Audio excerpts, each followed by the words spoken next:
Hey folks, Dust here, and I'm kind of bringing back a series I used to do in the past called Behind the Play. Now, with this series, I used to just focus on individual tactics, tactics that maybe were innovative or creative or just had an impact on the community in some way, or just something I thought was kind of neat and special, and I wanted to throw a highlight on it.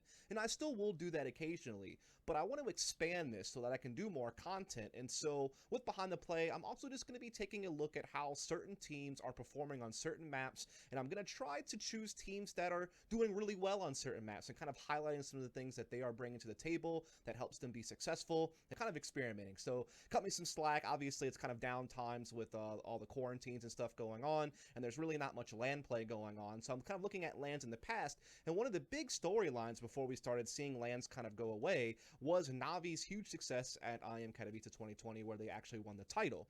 And a big part of their success at Katowice was their Dust 2. They played it a total of 6 times in Katowice, and they had a 5-1 record. They had wins over G2, Astralis, and Liquid in the playoffs, G2 being in the grand finals, of course. And they also had a couple of wins against FaZe. Their only loss was to Fnatic. And in these games, they had massive T-size throughout most of their matches. But what I wanted to do was use Skybox to actually highlight a few things that I saw throughout some of these games. I'm going to be focusing on their matches against Liquid and Astralis in this particular video, and I just selected a few rounds to kind of illustrate their default, as well as kind of highlight how they were able to thrive in certain chaotic situations in the mid-round, make good reads, and actually make adjustments based on those reads, and just kind of show you the full spectrum what they were bringing on the offense of Dust 2. So without further ado, we're going to jump into Skybox and take a look at some rounds. So the first round I'm going to show is the 5th round from their game against Astralis, and I just want to kind of highlight their default a little bit here. As you can see, Perfecto takes over the B Tunnels role over here, which is a position that Simple had been playing whenever Guardian was on the team as the primary AWP. It's also a position that Simple had played in the past on Team Liquid way back in the day when he was letting Kusta AWP. And it's something that they do use at times whenever he has a good spawn for it. So something to keep in mind. Obviously, Flemmy playing outside long A. You have your rifle duo up here of Boomich and Electronic as kind of your entry rifling force. And then, of course, you have Simple as the AWP that's going to kind of wander around the map and to kind of, take long angles. Sometimes he can be used aggressively to actually take entries, but other times he's just holding lines to allow his riflers to spring forward and actually grab the main map control. And he can be a little bit more of a backup element. Another thing I want to show in this round is actually how they take safe and quick control of the cat stairs, because that is really the launching point of Dust 2, right? Once you're able to get these players in position on that first level of catwalk, it opens you up to do A splits, full cat crosses, as well as being able to really make it hard for CTs to know exactly what's coming next. It can really force the CT rotator to sometimes feel stressed out and feel like he needs to kind of slide over and assist the A defense, but also needs to worry about attacking the double doors at middle, because it can quickly turn into a mid B split from this position. So having control of catwalk is very important, and I kind of want to illustrate a little bit how they are able to get control of catwalk, and we're going to do so by following Flamey at the very beginning of this round. So we'll go ahead and do that here. Essentially what you can see Flamey do, and he does this quite a lot on NaVi's defaults, is he throws this particular smoke that is going to land at the top of catwalk by the box to allow his teammates to kind of better get control of catwalk. And see what I mean right here, where the smoke lands up here that Flamey threw as he then approaches outside of long A to play his default position. And with the Molotov that Boomich and Electronic uses, this kind of allows them to start clearing out catwalk, getting that initial control, which they can then use to eventually set up, again, some type of cat cross play, some type of A split, or even eventually fall back and do some type of mid to B split. And again, this is just a routine that you see them do quite often, and they can do a lot of different things from it.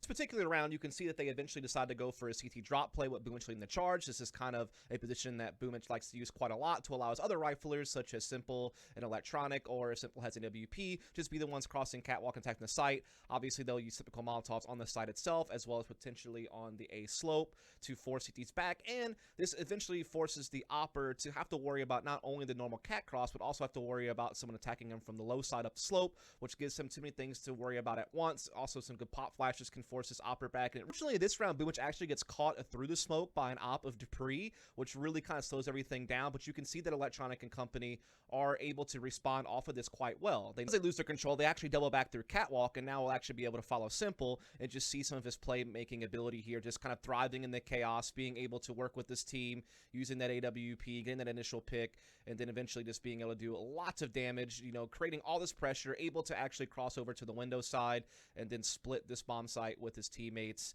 taking out mages in the site as well, and that is going to wrap up this round. So again, this just kind of illustrates how NaVi sets up their default, how they're able to run a cat drop-down play off of it, but also be able to respond to things that are happening into the round, make a quick audible, and then get themselves still into a winning position. They wind up winning this 2 versus 2 post-plant in the B-bomb site. So it kind of illustrates the fact that they have a good foundation, a good default, but they can also be, you know, quick to respond and be decisive and thrive in chaotic situations with some of their playmakers to make something out of nothing, right? Now we're looking at round 7, so just a couple of rounds after the one we just watched, and we're going to see the exact same default opening to kick things off, as far as Perfecto taking up the B tunnels, Flaming throwing that same smoke at the top of the catwalk, and then going outside long A, Electronic and Boomich using their same nade set, including a Molotov there at stairwell to be able to get control of tap level of catwalk.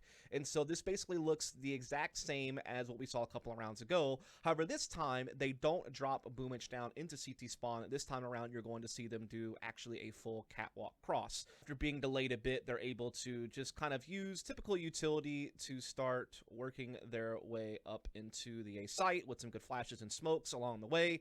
Again, Electronic is going to be kind of the main one, but because he has many forces with them, they're able to take attention as well as do damage and really set Electronic up to be able to pave the way into the A-bomb site, as he's going to do quite a lot of work here, just working his way in and just showing you some of his own playmaking abilities. Obviously, this is using the Skybox, so it looks a little bit different, I'm sure, but I just wanted to get the main point across that they were able to just kind of take that default and just kind of subtract the drop play from Boomich and just be able to really attack. And it's just because they can just kind of form a death ball, right? When you have a bunch of riflers like Electronic, like Flamey, like Boomich, all these guys who can be quite assertive when they need to be, it just gives you the ability to really be able to just kind of gather, swarm, and trade, and be able to know that you have enough talent and firepower to be able to trade your way through anything.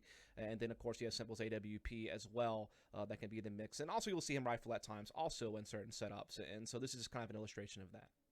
So in this round, we see another fairly default opening, but now they make an adjustment. They've conditioned the Strauss to kind of understand how they like to control catwalk and how they like to, you know, approach the mid to late round with that cat control and then kind of call plays from that. But this time, they decided to do something a bit different, which is going to be Simple, doing simple things, playing very aggressively here through into CT spawn. He doesn't see anything through CT, and so he's able to have the freedom to just kind of focus on B side of the map with this AWP, having some utility to back him up as well. While Dupree does get a kill into B tunnels on the Perfecto, this means that mid is wide open for the taking, as you can see Simple leading the charge. And it's important to note that here they noticed that Perfecto has been playing B tunnels very passively. That's why they felt comfortable going for that aggressive play in B tunnels. But because Simple and company were already at mid, they were able to take full advantage of that maneuver, use that information, and then be able to collapse onto B, Simple leading the charge. And this is something that they will use to their benefit a little bit later on in the half as well, as they will kind of learn from their opponents and make some good adjustments along the way to kind of keep Astralis guessing. In this round, we're going to see another situation where they decide to take quick catwalk control with Boomich and Electronic. This time, you actually do see Astralis trying to fight it directly. In particular, you have Glaive with the M4 up close, who's going to be trying to actually thwart NaVi a little bit here on what they're trying to do, and we'll take a look at it from Electronic's perspective here, and we just see again some of the playmaking ability that Electronic has. I mean, when you add this alongside what Simple's able to do, when you think about Boomich and how he was playing throughout Katowice, him being able to be also a quite assertive aggressive rifler, and how they can just capitalize off of picks. Look how quick they are able to respond, and how again they're able to just have that swarm and trade style, just picking people apart. Electronic, of course, being the main one, and they will of course use this for yet another victory on their T side against Astralis. For the final round of the half, we're actually going to take a look at Simple. Now, you can see here that Simple is going to have a great spawn for B side, and also remember that Perfecto is the normal default player for B, and usually he plays it fairly passively. He doesn't really go for a lot of plays. He usually just kind of makes sure that no one's pushing, tries to gain what intel he can. Maybe he creates a bit of pressure, but never really commits for some type of big entry or big play. He's more just kind of shoring up eventually through lower tunnels and kind of covering middle, or assisting on catwalk attacks, being a trade fragger.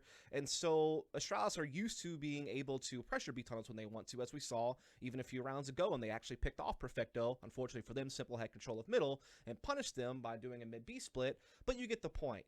Here in this round, though, Simple is going to go for a play with an SG. He actually doesn't have an op in this round, and so we're going to watch it from his perspective. Again, just be able to show you some of the different things that NaVi can do to throw you off, right? To be able to just do these crazy aggressive antics with some of their individual players, and this is going to be simple. He's just going to have free reign on these guys because they thought they would be able to get B tunnels much easier. They weren't expecting to face simple, and if they did, they thought maybe he would just have an op and they could trade frag him, but instead he has the SG and just breaks loose and basically wins his team the round. So throughout their game against Astralis, I showed you how NaVi were able to play off of their default and just call a lot of different plays from it. Right? Seeing this kind of controlled aggression from NaVi, where they pick and choose when they want to make those flashy plays or when they want to just kind of rest in their default, get the catwalk control, and then call from there based on what they're seeing, what information that they have gathered. But now we're going to take a look at some of the spawn-based scrimmy plays that NaVi can throw out there, again, to keep their opponents guessing. In this particular round, you're going to see that Boomich actually had a really good spawn just to go ahead and go out long A and just be able to take into this area and be able to get some entries. So we'll go ahead and take a look at it from his perspective very quickly. As you can see, he's able to get out, kind of beat some of the CT utility, go ahead and take an entry onto Nav, who was trying to get into a pit, and this is going to create a situation where NaVi are able to get a pretty nice early round advantage that they can really build off of as Boomich takes it all the way into pit control. In the meantime, we're also able to see Simple taking a battle against the reactionary CTs here in middle who are looking to try to even things up after Boomich got the pick at long A. As you can see, this gets NaVi into a quick 5 versus 3, and so the kind of quick, aggressive, spawn-based plays here from NaVi nets them a really big advantage early in this round, which they're able to eventually roll into a victory. Final round I'll show you here is another round against Team Liquid where, again, the team is able to play a scrappy round based off of just being able to be assertive and get some initial plays. So they initially go for a quick long A pressure, and they're able to get Perfecto into position outside of the blue bin where he can just hold this and know that CTs do not have any type of long A control, so he can come in later for a timing play when the cat pressure really comes in from the opposing side. As you can see, Flamey and company just really being quick with this catwalk attack. Now Elige is able to actually trade them into a 4 versus 3 that's going to favor Team Liquid, but watch how NaVi is able to respond. Again, Perfecto, having long A control the entire time, is able to come off the edge here, find Stewie 2K, and then Simple and company just flexing their firepower, able to eventually take Elige off of the A bomb site and then use this to gather control of A, get this bomb planted, and then, as you can see, just play really excellent crossfires as Perfecto continues to control long. You have Boomich on the site, you have Simple kind of patrolling over the catwalk area, and they're all able to kind of zone in on these CTs as they approach up the slope. So yeah, with this video, I just want to kind of illustrate some of the things that NaVi were doing on the T side of Dust 2 throughout their run at IEM Katowice. Again, we saw a nice balance of being able to play methodical, slower default plays off their foundational set roles that they had at the beginning of each round, but then also be able to kind of call out of that and go for the scrimmier, fast-paced plays or the spawn-based tactics that, you know, Dust 2 really can provide for a team. And we, again, just see a nice balance. We also saw a lot of how they're able to just flex their firepower, to be able to just swarm and trade as a unit with so many nice aggressive riflers who are very capable of finding openings, are very capable of being trade fraggers. We also saw their ability to read mid-round situations, to kind of, you know, if they take losses or feel pressure, to be able to quickly call themselves out of it and be able to get somewhere else very rapidly. And they're very decisive. You know, there was no hesitation, there was no second guessing themselves, which is where you can get into trouble because you give CTs a chance to kind of set up and respond to what's going on and leverage their advantage more. No, NaVi were able to slice through all of that and be able to really catch their opponents off guard in a lot of different ways. And so I just thought it was a nice textbook Dust 2 from NaVi throughout the tournament, where they had a nice mixed bag of what they were able to bring to the table. Now, I hope you folks enjoyed this video. Again, this is newer content for me, I guess you could say, trying to take the behind the play series I did in the past and try to evolve it a bit to talk more about just a team's play overall, almost be kind of like a scouting report, I guess you could say, just based on some of the demo watching that I do.